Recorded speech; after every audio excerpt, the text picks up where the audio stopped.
हमारे उत्तराखंड में ना ऐसे बहुत कम लोग होंगे अभी जिन्हें रामपुर तिरहा कांड के बारे में पता होगा। तो बेसिकली 9 नवंबर 2000 को उत्तराखंड एक नया स्टेट बना, ये तो हम सब लोगों को पता है। आप लोगों को लगता होगा ना कि उत्तराखंड जब एक नया स्टेट बना था तो उसके पीछे कोई पॉलिटिकल डिसीजन रहा होगा, बट ऐसा है नहीं एक्चुअली। उसके पीछे ना बहुत सारे कुछ ऐसे इंसिडेंट रहे हैं जिनके बारे में हम लोगों को कम ही पता है, और कई लोगों का संघर्ष भी रहा है इसमें। उसी में से एक सबसे बड़ा जो इंसिडेंट है उसे कहते हैं रामपुर तिरहा कांड।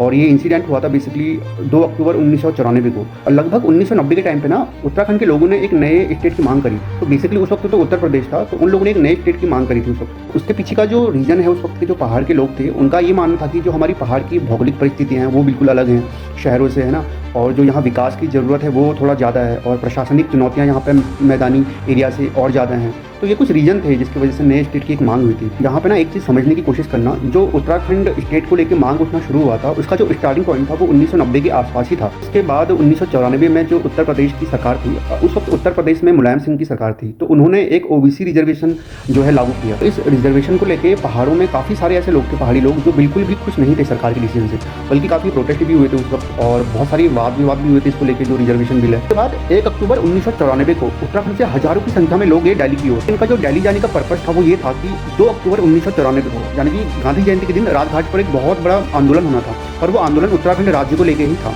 तो इसलिए जितने भी सारे आंदोलनकारी थे ये मुजफ्फरनगर से होते हुए जा रहे थे। मुजफ्फरनगर यानी कि अभी का उत्तर प्रदेश का एक एरिया है, ये वहाँ से सारे दिल्ली की ओर जा रहे थे। ये लोग 1 अक्टूबर और 2 अक्टूबर की रात को मुजफ्फरनगर से होते हुए जा रहे थे दिल्ली की ओर। तो मुजफ्फरनगर में ही एक जगह है जिसे रामपुर तिरहा के नाम से जाना जाता है। उस जगह पर पुलिसकर्मी और जो आंदोलनकारी थे उनके बीच ना एक मुठभेड़ हुई। अब आई डोंट नो कि वो पुलिसकर्मियों को वहाँ पर पहले से भेजा गया था या वो वहीं पर थे।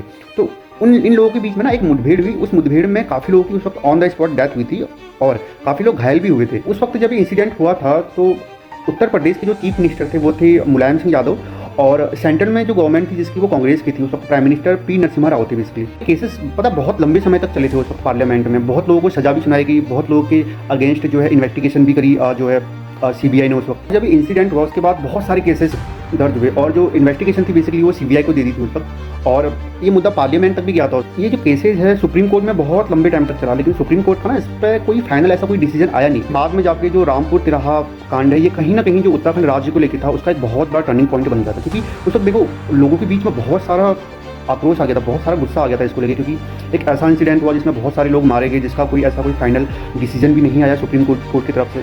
बहुत सारे केसेज हुए, पर वो अलग बात है ना। बहुत सारे लोगों की राजनीतिक जो है पॉलिटिकल बैकग्राउंड भी निकले उस वक्त। बट इससे हुआ क्या कि जो ये आंदोलन था और बहुत ज़्यादा तेज़ आगे बढ़ने लगे। फाइनली तब जाके पहाड़ी लोगों का इतना सारा संघर्ष करने के बाद 9 नवंबर 2000 को उत्तराखंड भारत का एक नया राज्य बना। कितनी गोलियां कितनी लाठी हम खाएंगे, कितने लोग हमारे मरेंगे, आप बताएं हमको।